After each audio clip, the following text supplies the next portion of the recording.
That's my attempt at a little jingle for us. Welcome back to Hello Goodbye Lines. I'm here, Colin Dansimba. And who else is here? Savanna Craig.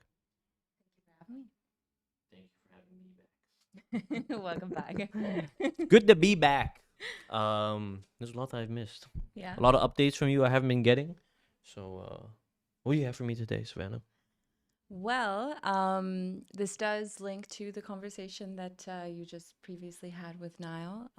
But I have spent a lot of time reporting over the last month from the McGill encampment, and I am newer to the UCAM encampment, but I can share things that I have been learning. And I don't want to toot my own horn, but I would say I am the journalist that is there the most. Despite public perception, I'm not sleeping there. A few people asked me if I'm sleeping there. No. A real in-depth investigation they're imagining. Yeah, I respect that. But I live in Montreal and I have a bed. I think it's good for journalists to be well rested when they can. We got to continue to get the information right, and then that requires, some good hours of sleep. I don't think you have to sleep at the encampment to be a good journalist. No.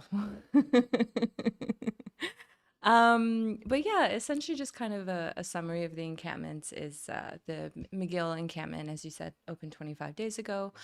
So it opened in late April. And the UCAM encampment opened not this past Sunday, but the Sunday before that. So it's been open for around a week and a half now. So I guess I'll kind of get into, there's so much to talk about with both encampments, but I think before we kind of get into the nitty gritty, I'd like to first address what students are asking for. And I think it would be best to hear directly from the students. So these are two students. The first one, Ziad Abisab, and the second one, Ali Salman. They're both at Solidarity for Palestinian Human Rights Concordia, and they are organizers with the encampment. So representatives from Concordia as well. We'll see what they have to say. This encampment is a show of solidarity with our people in Gaza. They are being genocided actively as we speak. By demanding for the boycott, divestment, and sanctions, and demanding the cutting ties with the Zionist entity, economic ties, we're applying economic pressure on the army, on the government, on the Zionist entity as a whole. We are united to camp to continue this movement that's happening and demand divestment by Concordia and McGill administrations from deals that fund the genocide in Gaza and the colonization of Palestinians in general. McGill and Concordia both have deals with private companies such as Lockheed Martin, BMO. BMO, for example, they have the third biggest investor is Elbit Systems, who is the biggest drone manufacturer for the IDF. Lockheed Martin, they manufacture weapons for the IDF. Even with deals with universities such as Bar Ilan and Tel Aviv universities, they're both universities that participate in the research and development of these weapons that are used on the colonization of Palestinians. McGill University is a huge university. It's like one of the biggest, if not the biggest university in Canada. It's the equivalent kind of Columbia in the US. And I think starting it from McGill is very symbolic, so that it would create a domino effect across Canada, just like it did in the US. And we're hoping that would happen. And let's see what happens in the next few days. So these are what the students had to say. Both these interviews were completed in the first week of McGill's encampment. And yeah, I just kind of wanted to get into a little bit deeper about what they're demanding. I mean, they've said it multiple times. So they're essentially demanding for, all universities to disclose ties with Israel, as well as divest from Israeli companies and impose an academic boycott on Israeli institutions. something that I have noticed in the media is there's a lot of emphasis on Concordia and McGill at this encampment. I would say even in recent weeks, emphasis on Concordia has really dwindled, and more people are specifically speaking just about McGill. I do think that the role of two McGill students, as well as McGill filing an injunction to have this encampment be dismantled, is playing a large role in the narrative kind of being focused on McGill's ties to Israel in comparison to Concordia. From conversations that I have had with people at the encampment, Concordia has had a very hands-off approach. I have not had this confirmed with McGill themselves. Generally, in my experience, conversing with McGill over the encampment, they often will release statements and do not want to give like personalized comments to specific journalists. This could be happening to other journalists, but this is my current relationship with McGill's media relations team, uh, considering the encampment. But what I have heard from campers is that McGill has tried to get a response from Concordia, and they've essentially said, not our campus, not our issue, which is quite interesting. And just to kind of discuss McGill's ties with Israel, which are quite intense. Essentially, McGill has at least $7 million invested in companies that manufacture arms and technology for the Israeli military, which are used, both in Gaza as well as in the West Bank.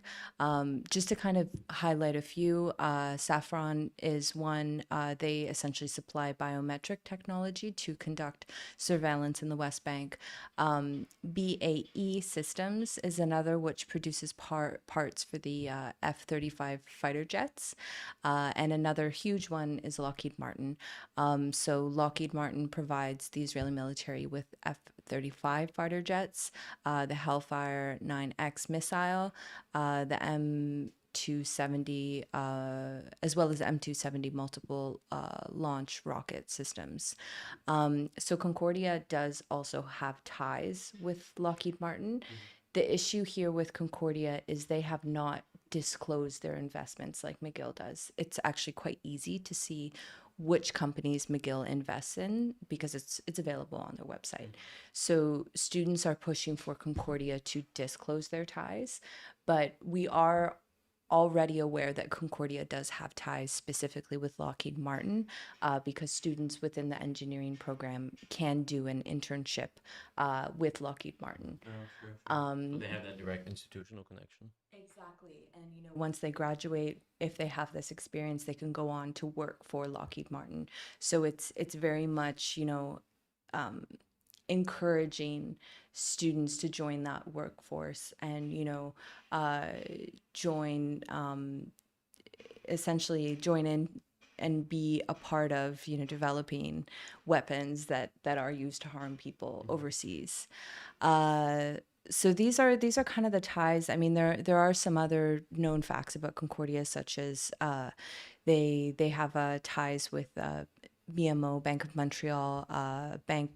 BMO is the third highest investor in Elbit Systems.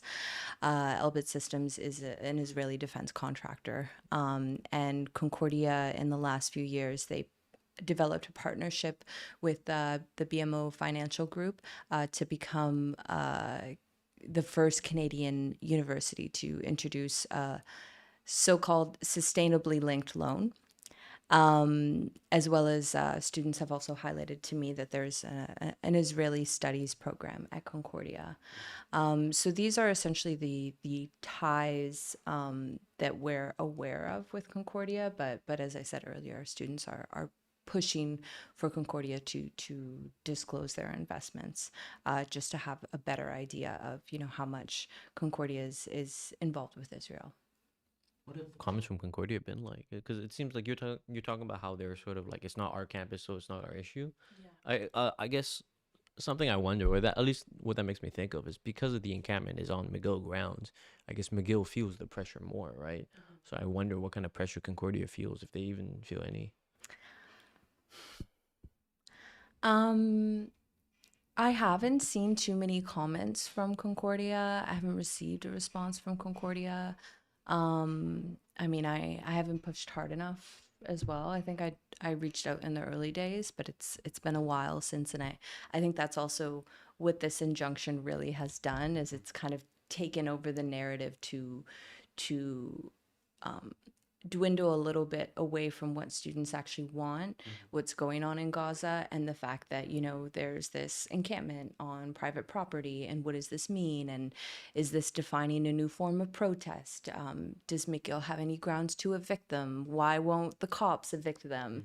I think that these kind of, this has really become the focus. So in my opinion, Concordia has been able to just kind of Yeah, they're not on the front lines of this at all, right? they're really not. The one who's like publishing like opinion pieces, right? In the Gazette and La Presse. There's like it's a much more public thing at McGill. But yeah, you're right. I feel like Concordia's completely like slipped under the radar. Slipped under the radar completely. It is interesting. I think maybe they're feeling lucky that they don't have a green space in their downtown campus to be camped on. I mean, that's like real, right? Because like places like these big institutions like Columbia, like Harvard, they have these like properties that are big inheritances, right, from like rich people from the past. But Concordia is kind of like this modern sort of like coming up in like the 20th century university, right? That was built like it's a bunch of towers, you know. There's not really much of any green space to occupy. There's like maybe like just like the block in front of like A&W. There's no green there. Yeah, no. But I'm just thinking of it, at least like in terms of like public space, right? Yeah, Because outside of that, it would be inside the university, and that's much more, I think, inflammatory than occupying a space outside. That's just really interesting to think about. I mean, we'll see how things develop. I think that some people were a bit surprised or not expecting an encampment at UCAM, you know, since there are and were UCAM students at the McGill encampment. But I think we're just very much living in a time where we can't expect what's to come next, whether overseas or, you know, here in particular in regards to the type of different mobilizations that are happening. I mean, I personally suspect that the type of mobilization will develop. Maybe we will see more encampments come to Montreal. But for now, as it stands, just UCAM, just McGill, and they are still standing. I did want to play a clip because you brought up the U.S. and I think it's important to note that these encampments they didn't start in Canada. They started at Columbia University and then expanded beyond. And this interview I actually did on the opening day of the encampment with Sarah Shami of Palestinian Youth Movement. So we'll hear what she has to say about not only encampments popping up in the U.S. but the history of encampments as a form of protest. What we've been witnessing in the past week or so across North America is the student movement taking lead on taking revolutionary positions and demanding and escalating in order to get their demands met of full divestment and an end of complicity. This began in Columbia University in New York, which follows in the footsteps of the 1968 sit-ins and protests that also occurred in Columbia University at a similar time that were protesting the Vietnam War. So right now we're seeing, approximately 50 campuses across North America, one of which is now McGill University, that are escalating, that are taking encampments, taking ownership of their campuses, and demanding that their university ends all complicity with the Zionist regime, which is currently waging a genocide against the Palestinian people.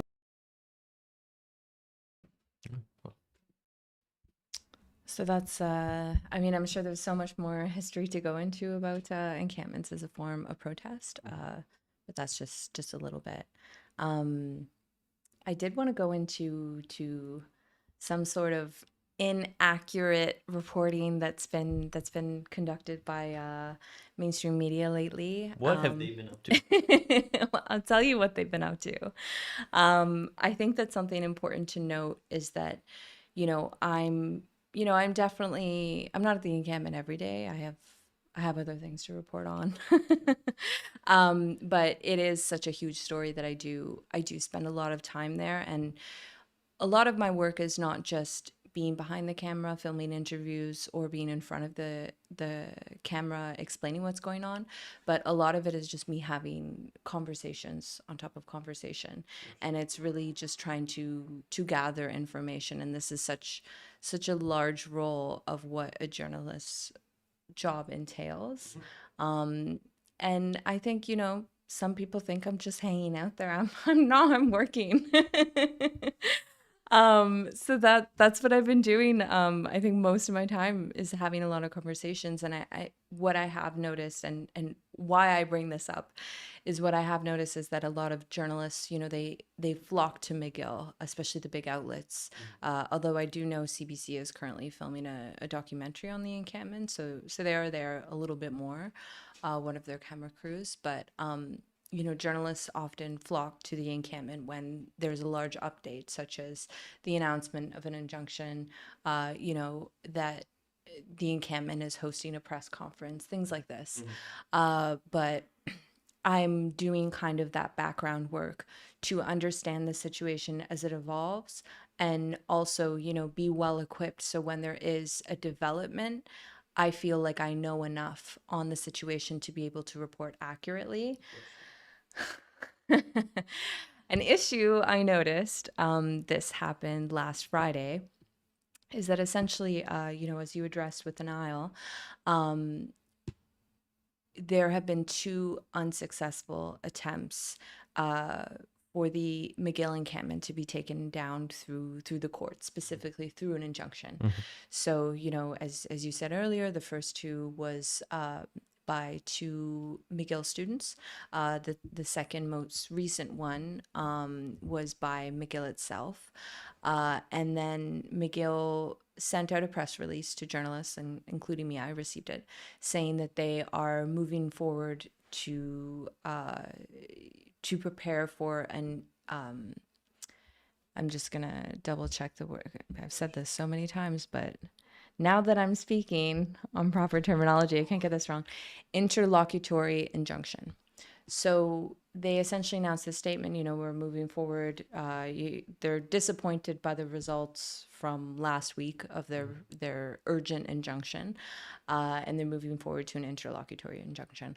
A lot of journalists went and ran with the story that McGill has now put forth, or is preparing to put forth, a new injunction to the courts.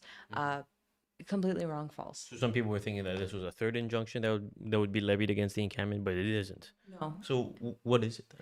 So I guess to just kind of run through it all, is this injunction process with McGill is different than the original injunction. So essentially, what the injunction that failed, put forth by McGill, that failed last week, was called a provisional injunction.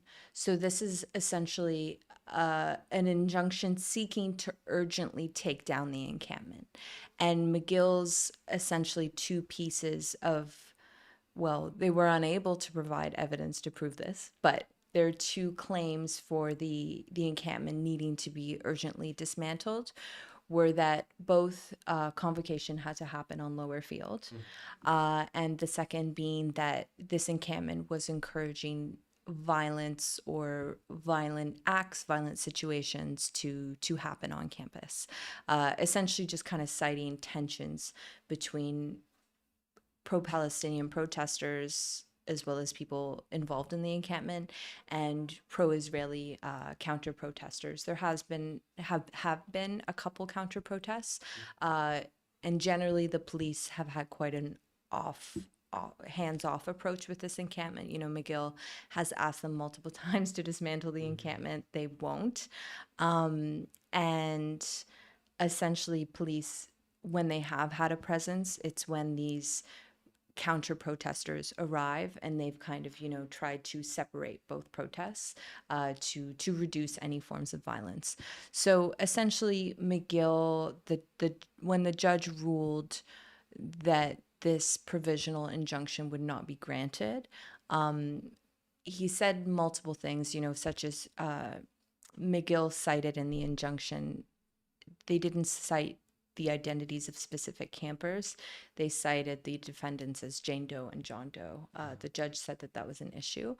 But the two things that they could not provide evidence for was that acts of violence were not occurring at this encampment. The encampment was not fueling it, and that essentially McGill had already paid $700,000 to have convocation moved from the lower field to an alternate location. So therefore, there was no urgent means to dismantle this encampment. That's the only place they can do it at, right? They're a big institution. There's other fields. They have the money to move. Exactly. And the fact that they had already paid money to relocate it, it didn't prove their argument needing it to still happen in lower field. No, of course. That's dumb on their part. That's not a clean case. If I was their lawyer, I'd be upset. So this whole process, this was a provisional injunction. Now what we're moving forward to is an interlocutory injunction. Because the last injunction was urgent, meaning that the ruling would be urgent. Essentially, if the judge ruled in favor of McGill, the encampment would be taken down urgently. With this interlocutory injunction, this is, the process actually started today in the courts. Not a formal hearing. I think it was just kind of to start the process. I don't know the exact details on that, but this process is going to take months. So it's going to. Court cases do. Yeah, we're in for the long haul in terms of receiving a ruling from the judge. But I would like to note that once that ruling is out, it's upheld until the permanent injunction. So these are 3 different stages. Provisional, which you can also call urgent injunction. Sure, it's like the immediate kind of Exactly. action needs to be taken. Provisional. Interlocutory, which is what we're in right now. And permanent injunction, which is the final stage. So say, for example, the judge rules in favor of McGill for the interlocutory injunction. That will be upheld until the permanent decision is made. And, and vice versa. So, yeah, this is something I learned in my many conversations, and also the injunction itself.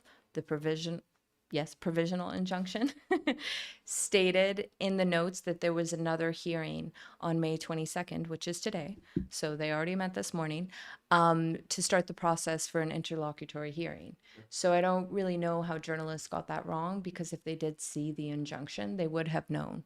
And when the ruling came out, against McGill for this provisional injunction, I did also report that this wasn't the end, and there were a lot of people in the encampment who were quite surprised by that, and they didn't actually know that.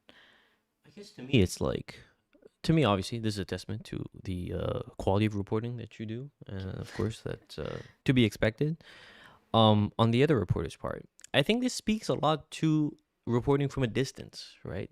Of kind of being like sort of parachuted into a topic. And because it's like, this is, I don't necessarily blame the reporters for this. This is sort of how like the industry is sort of like built, right? It's like, you're the guy who writes about stuff, go there, find out what you can, pump out this piece, and then onto the next one, right? There's like a thing of like shuffling through a lot of different like topics. And sometimes you'll have of course like beat reporters, right, who sort of like have their sources or sort of keep an eye on like, let's say like a certain part of the industry, certain kind of like political movements, but it seems that these news organizations don't really have that much of a foothold in terms of like knowledge in this kind of like legal proceedings. And I don't know if that's because they don't follow these kinds of court cases. I find these kinds of injunction requests are usually happen in the kind of like local kind of protest movement, kind of social movement kind of like areas. And I think it's a testament that these big mainstream news outlets don't really have a foot in the door there, not to say that they don't have good reporters, obviously, not to say that like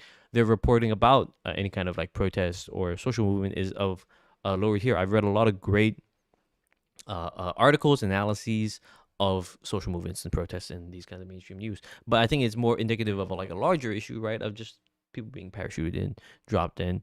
So they have to write something on the fly, and they read that. And honestly, I don't blame them, right? Because like when you get into legal jargon, it's its own language, and it's like meant to be sort of like super precise, right? And I don't blame that they don't understand it. But it's kind of disheartening to hear that so many people made this mistake, I guess. Yeah, so many. And I think, I mean, you are right. Like, I don't blame the reporters, although I would recommend, pick up and call a lawyer, one of the lawyers involved in this case, just because, I even did that, and sometimes I can have a hard time with legal stuff, and Of course, I ask kind of like hypothetical questions. Okay, if this happens, will that happen? And I know lawyers aren't too, they don't really want to give hypothetical answers. But it was really helpful for me to have a better understanding in this case.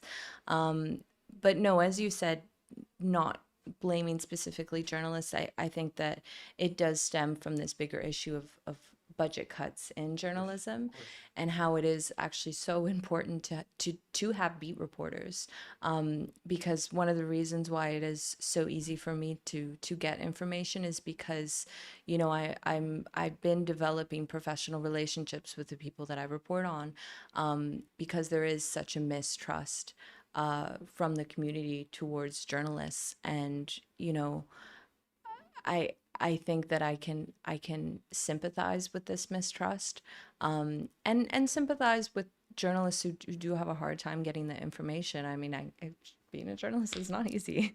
um, but to just kind of come out of nowhere and then be in this space where there's so much mistrust towards a journalist, um, it's going to be really difficult. And I think that, I love beat reporters. I love being a beat reporter. Yeah. It's so there's so many like human capacities you have to use, right? You have to make relationships with people, and you sort of build this just sort of like continuing thing with like people who are on the ground experiencing stuff, and it's much more human than like sort of like being forced to go around like everywhere and talk to everyone, and you don't build the depth of relationship, right? It's just kind of quick. Give me the information, then I'm out of here. I think some people call it extractive kind of journalism. Yeah. And I mean, it can be risky. You can get the story wrong because you don't know the people, you don't know. Not what you want as a journalist, which is not what you should want as a news organization. But obviously, of course, like you're saying, this does tie into larger trends of budget cuts, big employee layoffs, so fewer people are there, and they have to do more things, right? And of course, what happens then is, I think this thing is interesting because it's like we're kind of at this like line, right? You have this line of like what is the fact or what is reported on, and when you come to like a certain kind of like edge of what you know, that's when things like whatever, like editorial positions, that's when things like assumptions that we make as people start to shine through, right? And like this assumption, I think it's hard to say. I don't think anything is not political. I don't think this assumption is necessarily inherently political. I don't see in it any kind of like ruse or machination, but like it is worrying, right? Because it's like, let's say if this happens for something else, I wonder where the other assumptions are sort of being made, like, or even like what are the things that have been reported on that were wrong, but then we didn't have a reporter like you who caught it, right? Yeah, and I do know most news organizations, they'll put out a little statement of like, oh, we're corrected about this, and they'll do that, but it's not a trend, I think, that gives me confidence. Yeah, yeah. Because then misinformation just flows. And even when I was trying to tell people, like even I went to the encampment, and someone was asking me, about the injunction. I was like, oh, it's not over. And they're like, it's not. And then I started to tell people, like, by the way, this isn't over. And they were like, what do you mean? And I was like, it's just the beginning. Look at my report. Yeah. Wow, yeah. That's telling. That's so telling. Yeah. I think there's something that I got wrong as well, that I was had pointed out to me on social media, but other journalists didn't catch it. I do think that in the conversations from campers, because I've done so many interviews over the last few weeks, both on camera and background interviews off camera. The only universities that have been brought up were Concordia and McGill, and I had someone actually SPHR UCAM comment on my post saying, "It's not just them. Why does everyone keep forgetting about us?" Um, Us, hello over here. I did see signs of support posted on the walls of the encampment that SPHR UCAM was there. So I knew that, but in all of my conversations, it was, Concordia McGill students. So then when I reached out to them, I asked for an interview. I started to dig a bit deeper. I found out that not only did was there a presence of, and still is a little bit, despite the UCAM encampment opening, but that there are UCAM campers at the McGill encampment. I'm not sure if they're still there, but in recent weeks there were also campers from University of Montreal and a few campers from the CEGEP Dawson. So let's just hear what a camper from UCAM has to say. This camper went by the name Zip, pseudonym, but they are a member of SPHR UCAM. Let's check out this clip. I think it's just because we're on McGill campus, there's a lot of focus on the Anglophone part of it, which makes sense. But the Francophone associations have also been here. We've been here since day one. UCAM has had partnerships with universities in Israel for a very long time. UCAM is also supporting Quebec's project to set up an office in Israel. And it has received a lot of support, a lot of events that are organized by Zionist organizations, Zionist people. So that's something that we would really like to stop.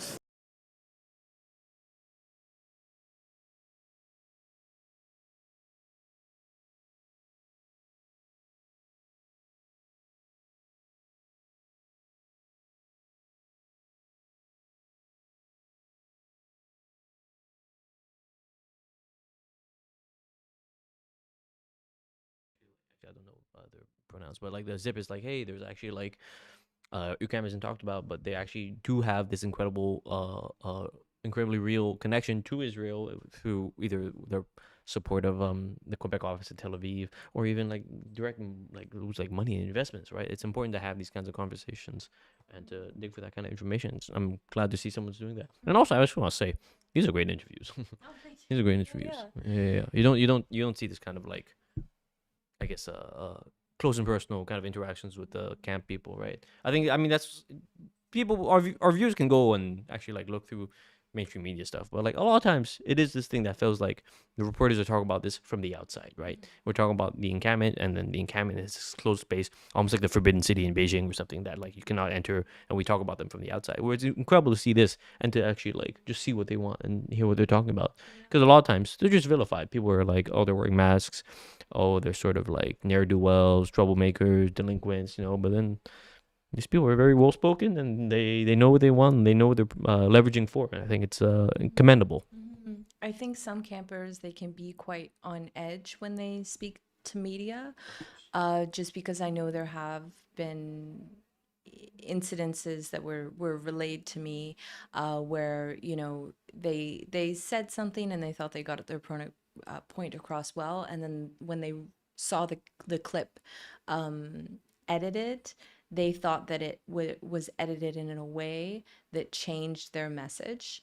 And of course that can be subjective, but I think that when people, they don't know a journalist, they don't have trust towards the organization, this can keep them more on edge. Whereas I do notice I am very blessed to be able to spend a lot of the time that I do reporting from this community, so developing professional relationships where people can feel a bit calmer when they approach an interview with me, and know that I'm not going to edit it in a certain way, but that I do want to get their points across and what they're saying, whether I critique what they're saying or not, because at the end of the day, that is my job. Critique all sides, but I think that that's just another point of why beat reporting is quite important. Something else that I did notice, it's dwindled a little bit, but in the first few weeks, especially the first week of the encampment, a lot of campers were really frustrated by, in general, the media's coverage of the encampment, but most notably mainstream media, because they said that, you know, well, I'll let the interviewees speak for themselves, but one of the big issues is that in the early days, McGill said that there were essentially put forth allegations that anti-Semitism was occurring at these encampments, and that was a big issue that essentially they didn't say needed to be resolved, but the resolution from McGill was to take down this encampment, to stop. I think the claim is like it's a safety issue, right? People feel unsafe, so that's why they should not be here. Exactly. I haven't seen that, not that it isn't used anymore, but it was really focused on, really emphasized in the first couple weeks of the encampment. This is a camper. I spoke with Miriam Leibowitz, who essentially, had to say that it's distracting from why the campers are actually there. We can check out what she had to say. Instances of anti-Semitism within the camp, they would be addressed as a group very quickly. So I feel frustrated as a Jewish student that the administration is attempting to skew the public perception of this camp and really use like historical Jewish suffering to discredit this work and like take the attention away from the Palestinian movement and like the genocide in Gaza. An important part of establishing the camp was agreeing on community guidelines together, which include things like no tolerance for discrimination, including anti-Semitism. Now, but also for the past, since October, I feel that McGill has played a really dangerous game and an irresponsible game by conflating anti-Zionism with anti-Semitism. I think that conflating the two risks diluting what we understand anti-Semitism to be, which I think is really dangerous in the long term, since anti-Semitism is a threat.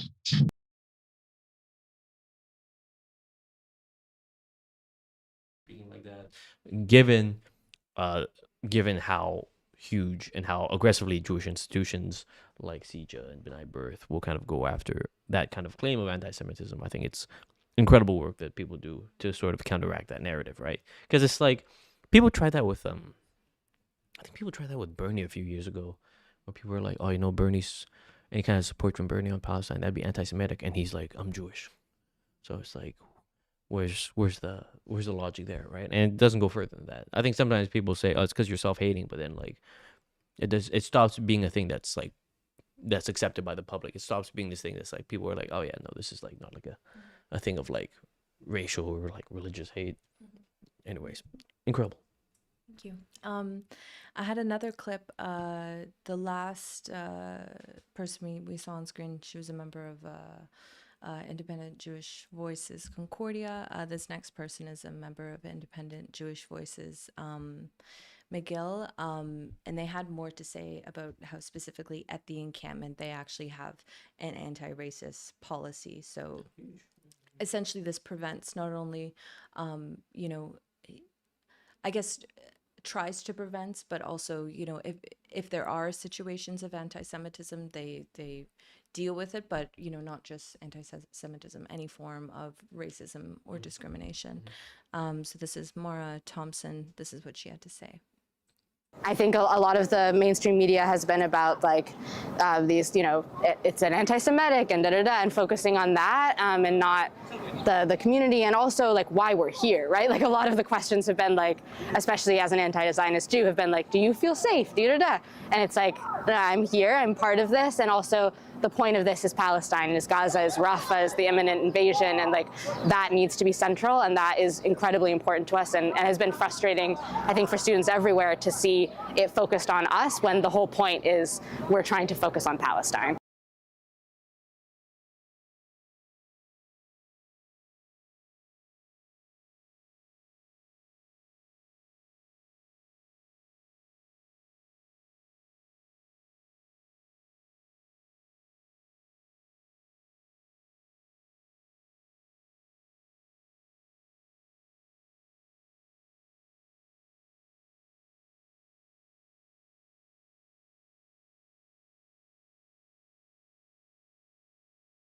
think our clips got switched around.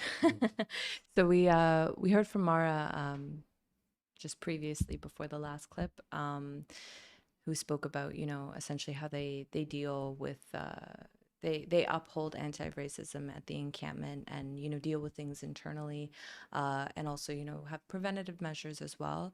And then Miriam went on to discuss, you know, essentially how the mainstream media hasn't been focusing on, you know, the issue at hand. And I've seen so myself, you know, a lot of journalists, they're really focusing on the encampment itself, the allegations against them, the injunction, you know, the response from the police, where it's less emphasized, you know, the ties these universities have to Israel, what these students are asking for, and also, you know, what's happening in Gaza, how is our own society here in Montreal and Canada overall, as well as even North America, you know, connected to the violence that's happening? How are our corporations and institutions fueling and supporting it?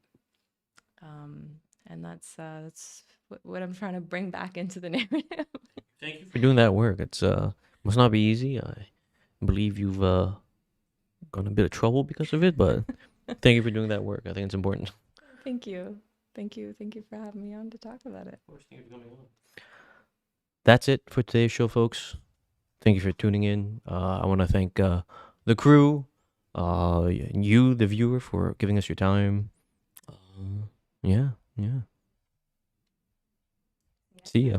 I was trying to think of something catchy, but nothing came up.